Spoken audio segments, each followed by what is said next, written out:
ನ ದೊಡ್ಡ ನಟ ದರ್ಶನ್ ಭಾವೋದ್ವೇಗಕ್ಕೆ ಒಳಗಾಗಿದ್ರು. ಯಾಕಾದ್ರು ಅಂತಂದ್ರೆ ಪುಟ್ಟ ಬಾಲಕ ಬರ್ತಾನೆ, ಮುಂದೆ ಬಂದು ಒಂದಿಷ್ಟು ಕಥೆಯನ್ನ ಹೇಳ್ತಾನೆ. ಆ ಟೈಮಲ್ಲಿ ಭಾವೋದ್ವೇಗಕ್ಕೆ ಒಳಗಾಗ್ತಾರೆ. ಬಳ್ಳಾರಿಯಿಂದ ಸಹಾಯ ಕೋರಿ ಬಾಲಕ ಕೀರ್ತಿರಾಜ್ ಅನ್ನೋದು ಬಂದಿರ್ತಾನೆ.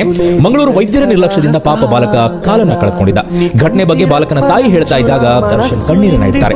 ತನ್ನ ತಂದೆಯ ಸಾವಿನ ದುರಂತದ ಬಗ್ಗೆಯೂ ಕೂಡ ದರ್ಶನ್ ಬಿಚ್ಚಿಡ್ತಾರೆ. ಕಾಲಿಲ್ಲದ ಬಾಲಕ ಕುದುರೆ ಸವಾರಿ ಮಾಡಬೇಕು ಅಂದಾಗ ದರ್ಶನ್ ಕಣ್ಣೀರ್ ಹಾಕ್ತಾರೆ.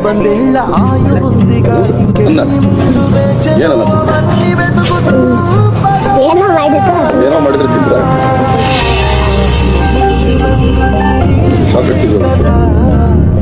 ನೋಡ್ರಿ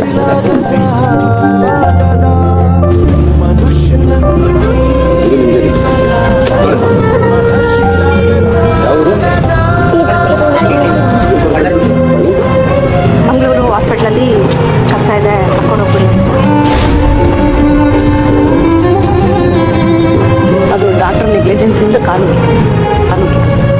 ಸ್ಟೂಡೆಂಟ್ ನೆಗ್ಲಿಜೆನ್ಸ್, ಡ್ಯಾನ್ಸರ್ ಕ್ಯಾನ್ಸಲ್ ಮಾಡ್ತೀರಿ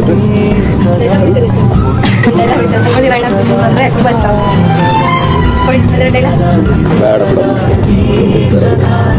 ಸಿದ್ದರಾಮಯ್ಯನವ್ರನ್ನ ಎಲ್ಲ 2-3 ಸಲ ಮೀಟ್ ಮಾಡಿದ್ರು. ಎಲ್ಲರೂ ಬರೀ ಇದೇ ಆನ್ಸರ್ ಹೇಳಿದ್ರು, ಮಗುಗೆ ಜೀವದ ತೊಂದರೆ ಏನು ಅಂತ ಯಾರು ಮಾಡಿಲ್ಲ.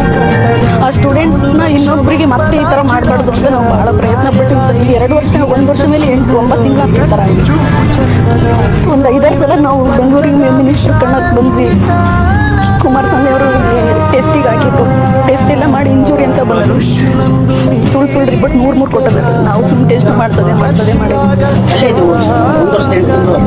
ಅಡ್ಮಿಂಟ್ ಆಗಿ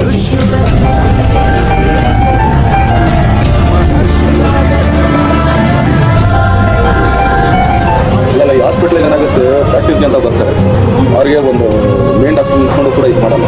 ಶ್ರೀಮಂತರಿಗೆ 1 ಬಿಲ್ಡಿಂಗು, ಬಡವರಿಗೆ 1 ಬಿಲ್ಡಿಂಗು, ಅಲ್ಲೆಲ್ಲ ಬರೀ ಸ್ಟೂಡೆಂಟೇ. ಆಕ್ಚುಲಿ ಜನ ಕಷ್ಟಪಟ್ಟು ಯಾರು